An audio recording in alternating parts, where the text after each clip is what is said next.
বেলগাছিয়া কেন্দ্রে জাতীয় কংগ্রেসের সভা ভোটে আপনি প্রার্থী বেলগাছিয়া থেকে। কাশীপুর বেলগাছিয়া। হ্যাঁ, যেখানে ভারী এবং ডেপুটি মেয়র তার অপোজিটে আপনি কি বলবেন আজকে? 1985 সালে ডেপুটি মেয়র জাতীয় কংগ্রেসের প্রার্থী হয়েছিল 11 নম্বর ওয়ার্ডে। তার বিরুদ্ধে তখন সেই সময় ইকবাল কমিটি তারা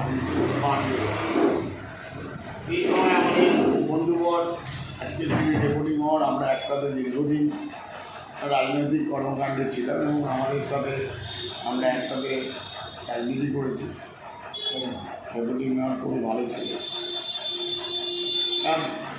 পাহাড় বা কিছু এরকম কিছু নেই, একটা সিট জিততে কাউন্সিলরের পর এমএলএ হয়েছে।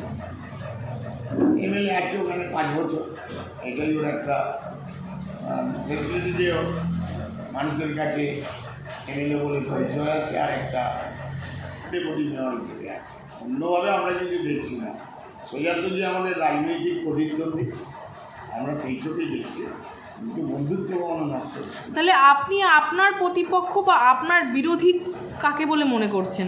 আমার প্রতিপক্ষ তো আমি ওদেরকেই বলছি, আরও যারা আছে তারা সাময়িক পার্টি করা।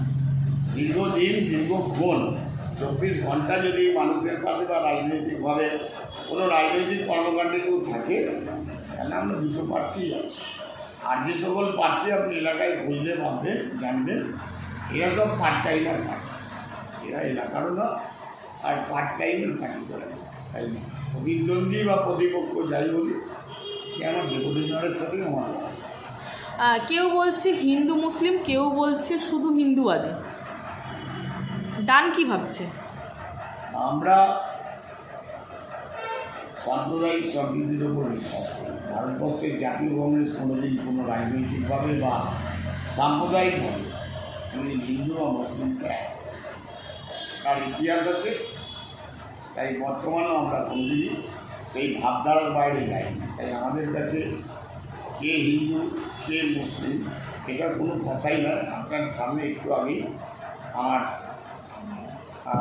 বন্ধুবর ভাই মেমুর ছিল, শেখ মেমু, মমতনু ছিল, চন্দ্রশেখর রায়, মহেশ সাউ, সবিচার সন্ধ্যার, এরা সব হিন্দু।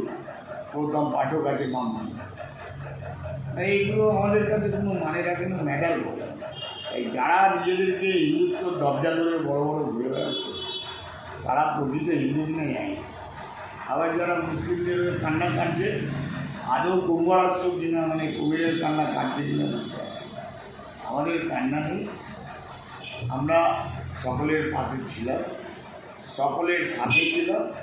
আগামী দিনেও হিন্দু মুসলিম সকলকে একত্রিত করে আমাদের বিধানসভা ভোটের আগেই এসআইআর শেষ করার আগেই ভোট অ্যানাউন্স হয়েছে এবং সেই এসআইআরের দেখা গেছে অনেক মানুষের নাম বাতিল হয়েছে, ডিলিট হয়েছে, বা জীবিত ভোটারকে মৃত বলেও ঘোষণা করা হয়েছে। সেটা আপনার পক্ষে কতটা পক্ষে বা বিপক্ষে যাবে বলে মনে করছেন এসআইআর? এসআইআর এখন একটা কী বলবো, মানুষের এই আসছে, মানুষের দৃষ্টিকোণটা ঘুরিয়ে দেওয়ার পরিকল্পনা।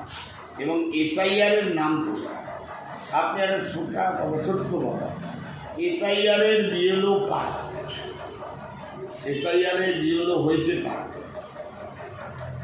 আপনি বলুন। এই অঞ্চলের এই বাংলার লোক কারা? বিহার আসেনি, ইউপি থেকে আসেনি, রাজস্থান থেকে আসেনি, এসছে থেকে বাংলার লোকটা এসআইআর করেছে। তাহলে এই এসআইআররা যারা করছিল, যারা বিএলও হয়েছিল, লাখো লাখো লোকের ভুল হলো কী করে? ভুল করলো কারা? দিদি মিছিমিছি কান্না কাটছে, আন্দোলন করছে। আপনি চ্যালেঞ্জ করে আমরা বলছি, দিদি মঞ্চে দাঁড়িয়ে বলছে একটা শ্রেণী ফেলে আছে, একটা শ্রেণীকে আমি ধরে রেখেছি, ছেড়ে দিলে 1 মিনিটে শেষ করে দেবে। আপনি কোন শ্রেণীর কথা বলছেন? মুসলিমদের, হিন্দুদের শ্রেণীটা বিন্যাস করে দিন, শ্রেণীটা ভাগ করে দিন। তা না করে উনি একটা শ্রেণীকে রাখছেন, দুটোকেই উজ্জ্ব রাখবেন। একটা শ্রেণী বোঝাতে চাই এবং এই শ্রেণীকে যাদের বোঝাচ্ছে, যদি হিন্দুদের বোঝাতে যায়, আমরা চ্যালেঞ্জ দিয়ে বলছি, আপনি ভোটার লিস্টের খুঁজুন, যদি 100টার মধ্যে 75টা হিন্দুর নাম বাদ গেছে। এগুলো খালি মানুষকে আইসোলেট করা আর মানুষকে বিভ্রান্ত করা। এসআইআরের নাম করে মুসলিমদের কাছে একরকম খাচ্ছে, হিন্দুদের কাছে আর একরকমভাবে খাচ্ছে। এসআইআরের যত গলদ, যত ভুল, যা কিছু করেছে ইনস্ট্রাকশন অফ মমতা ব্যানার্জি, অভিষেক ব্যানার্জি, তৃণমূল কংগ্রেস, তাদের ইনস্ট্রাকশনে বিএলওরা কাজ করেছে এবং এই ভুল ইচ্ছাকৃত ভুল, যাতে মানুষ হয়রান হয় এবং মানুষের হয়রানিটা অন্যভাবে বহিঃপ্রকাশ করে। এই চক্রান্ত দীর্ঘদিন চলবে না। সাধারণ মানুষ খুবই সচেতন, তারা সব ব্যাপারটা ভালো করে নজরে রাখছে। ঠিক 29 তারিখ এবং 23 তারিখ উত্তরবঙ্গে তাদের প্রতিফলন ব্যালটের মধ্যে দিয়ে, ইভিএম মেশিনের মধ্যে দিয়ে বুঝবে। গতকালকে অভিষেক ব্যানার্জি একদম ইডিকে তলব করে সেখান থেকে একদম হুঁশিয়ারি বার্তা দিয়েছে, 6 নম্বর ফর্ম ইডি দপ্তরে ভর্তি পড়ে রয়েছে। সেটা গতকালকে সোশ্যাল মিডিয়া হোক সব জায়গাতেই দেখা গেছে। কি বলবেন এটা নিয়ে? তাহলে এটা কি কোনো প্ল্যান বা কোনো ছকের আশঙ্কা বুঝছেন? এদের দুজনের খেলা, এরা দুজনকে গালাগাল দিয়ে দুজনকে সামনে ঝগড়া দেখিয়ে দুজনের কাজ উদ্ধার করতে চায়। এটা এপিক আর ওপিক। আর একটা বড় ছোট্ট কথা, ধরুন যদি 6 নম্বর ফর্ম কেউ ভরে থাকে, তা আমার দরখাস্তটা তো নির্বাচন কমিশনেই থাকবে। আমার দরখাস্ত নিশ্চয়ই কোনো মুদি দোকানে থাকবে না, আমার দরখাস্ত নিশ্চয়ই জাতীয় কংগ্রেস অফিসে থাকবে না, আমার দরখাস্ত তৃণমূল কংগ্রেসের অফিসে থাকবে না, আমার দরখাস্ত তো নির্বাচন অফিসেই থাকবে। তা নির্বাচন অফিসে ছবি তুলে কী লাভ? যেখানে দরখাস্ত থাকার কথা সেখানেই আছে দরখাস্ত। এবার যারা বোকা তারা ভাববে আনন্দে নাচবে যে 6 নম্বর ফর্ম ফলস। ফলস থাকলে তো পাড়ায় পাড়ায় নাম উঠবে। আপনারাই প্রথম এসআইআর করার মূলে খারাপ।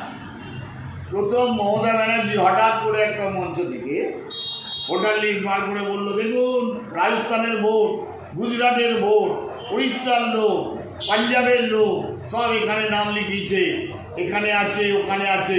হঠাৎ দেখলাম পরের দিন পাড়ায় পাড়ায় ববি হাকিম বা এই ধরনের যত নেতৃত্ব, দিদির অরূপ বিশ্বাস, দিদির অঞ্চলের সমস্ত কাউন্সিলর পাড়ায় পাড়ায় বেরিয়ে গেলেন স্কুলটি করতে। কারা বিদেশীয় মানে বাংলার বাইরের লোক, তাদের নাম এখানে আছে। রাজস্থান, গুজরাট, পাঞ্জাব, উড়িষ্যা বিভিন্ন জায়গা থেকে এসে নাকি এখানে নাম লিখিয়েছে, এখানে নাম লিখিয়েছে।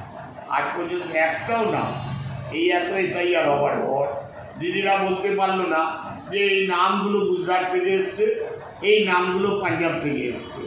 একটাও নাম আজ পর্যন্ত ওরা বার করতে পারলো না, খালি সেই দিনটাই বেরিয়েছে। তাই এসআইআরের গল্প দিদিরই তৈরি করা, তাই এটারও শেষও দিদিই করবে। আমরা খালি নাটকের উপশীলক হিসেবে এই অঞ্চলের মানুষ, সাধারণ মানুষরা ঘুরে বেড়াচ্ছে, আর কিচ্ছু।